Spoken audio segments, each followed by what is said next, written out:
Good afternoon, ladies and gentlemen, this is Red Very Leo here, and welcome back to another Civil Air Patrol video. In today's video, I'm going to talk a little bit about the education and training program, which is in place now within Civil Air Patrol, which is what was previously called professional development, but is now called education and training. And that's so that senior members can progress throughout the program. So there are 5 levels. There's 1, 2, 3, 4, and 5, and you always start with level 1, and you move your way up to 5. Now, this new system is a little bit different because it can be taken virtually or in person, and if someone is instructing, there is a verification process for instructors, and you have to apply to instruct. So, if you are interested in teaching education and training, then please feel free to apply for that. I will include a link down below for that.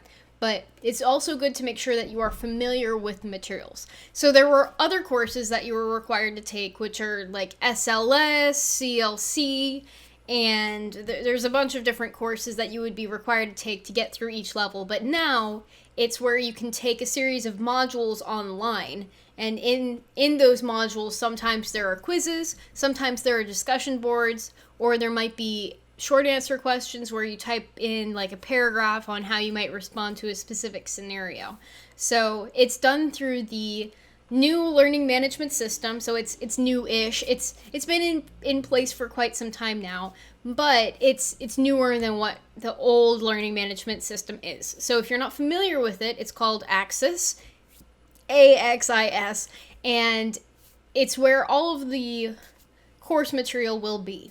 If you have not looked at the Axis site before, I highly recommend taking a look at it. It has a lot of different quizzes, modules, courses, anything that you really could need CAP related. Like it has the iCut training in there. It also has like G1000 courses, so if you're going to go fly a plane, it has actually Garmin courses for each of the ones that you might find in a CAP plane, and it has videos that are associated with those materials. So it's very useful, and feel free to check out those courses. It's also where you would take your specialty track tests. So like let's say you need to take your senior rating cadet programs test. Then that test is in there, and that checks off one of the requirements to get your senior rating for cadet programs. So the Axis Learning Management System is pretty straightforward once you navigate through it a little bit. So get some practice, go through it, and then you should be set to go. With the education and training program, there is something within e-services that you need to look at to see where you're at. So if you are under the grandfathered system, this doesn't really apply to you. But if you go into e-services, go to professional development and go under professional levels, in there you would look at your professional levels. You would type in your CAP ID or your name, and then select whatever level you are trying to work on. So let's say you need to do your level 1. Then you'd put level 1 in, and then it would come up with all of the requirements that you need to complete and what you have completed in that page. And when you finish your level 1, you are required to put in one of the tracks that you're going to do. So there are a few tracks available. There is the professional track, so if you're associated with a specific profession that CAP considers would be under the professional track, then you'd go into that. There's also the prior or current military member. So if you have any military experience, then you'd be able to do that track. There's the prior cadet track, so if you were previously a cadet, then you can check that one. And then there's the new member track, which is anyone else who does not fall into those categories. Within level 2, you need to have that track selected first, and then you can do the level 2 courses. When you're trying to complete the requirements for your level, you can't complete all of them on your own. You will have to be assigned to something that's called a cohort. And within that professional development section, there is something called Cohort Request, which is where you go into Cohort Request and then you select the cohort that you want to go into. So let's say you need to complete your level 2. Then it'll have level 2 as one of the options. You select level 2, and then you should have that request put into the system. It'll show on that page what is like a pending request if you haven't been accepted into a cohort yet. Once you have been, like one of the chairs, the chair for that level, so there's a level 2 chair, that level 2 chair would take your name and put you into a cohort, and then you would be assigned an instructor.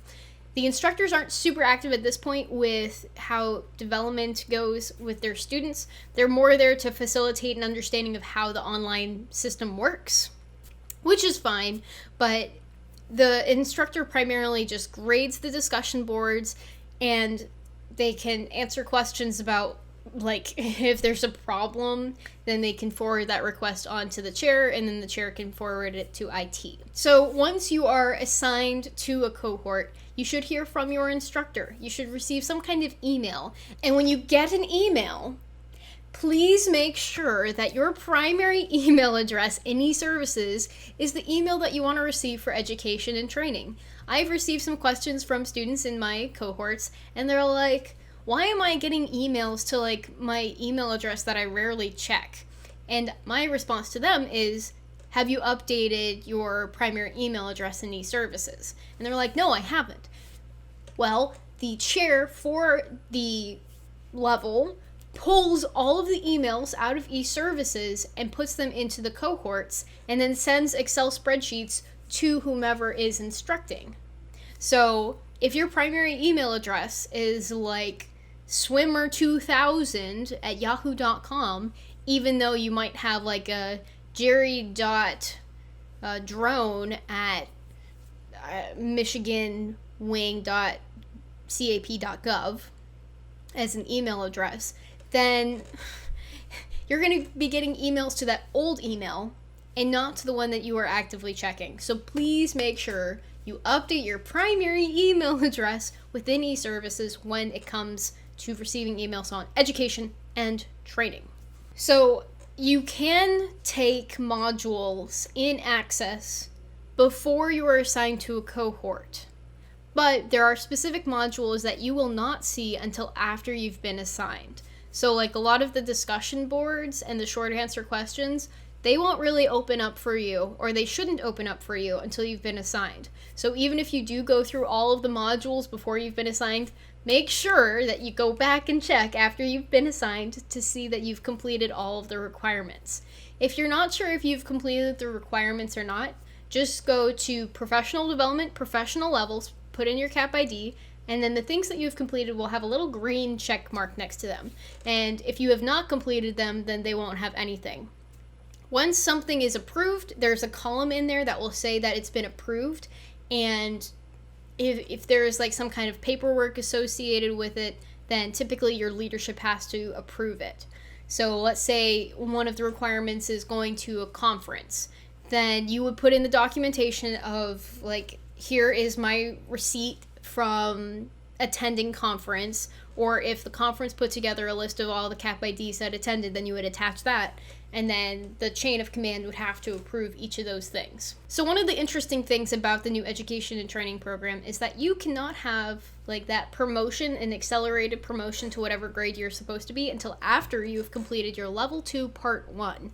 So if you're a prior cadet, let's say you're a cadet colonel, you have to finish level 1, level 2 part 1, and then you can get the equivalent captain associated with that. If you do not finish that, then you don't get the accelerated promotion. So that's something to keep in mind when you are doing your education and training, that it is sort of time sensitive, that if you want to get that grade sooner, then complete the training sooner rather than later.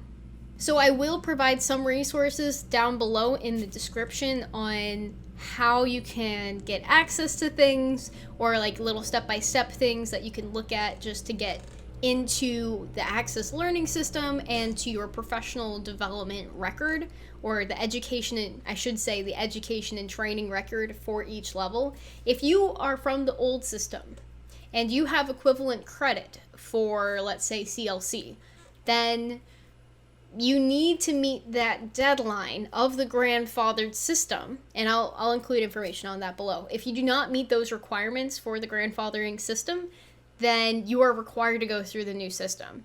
And I think they could have been a little bit better about implementing it, but since we are in this new phase of the education and training program, it is what it is. So I'm sorry if you do have to basically retrain. Some of the modules are very similar to what you do in CLC or SLS, so If you get a little repetition, then it's just review from what you've done before. So if you have any questions for me, please feel free to put them in the comments down below. Thank you so much for watching, and that is all, folks. Until next time, toodles.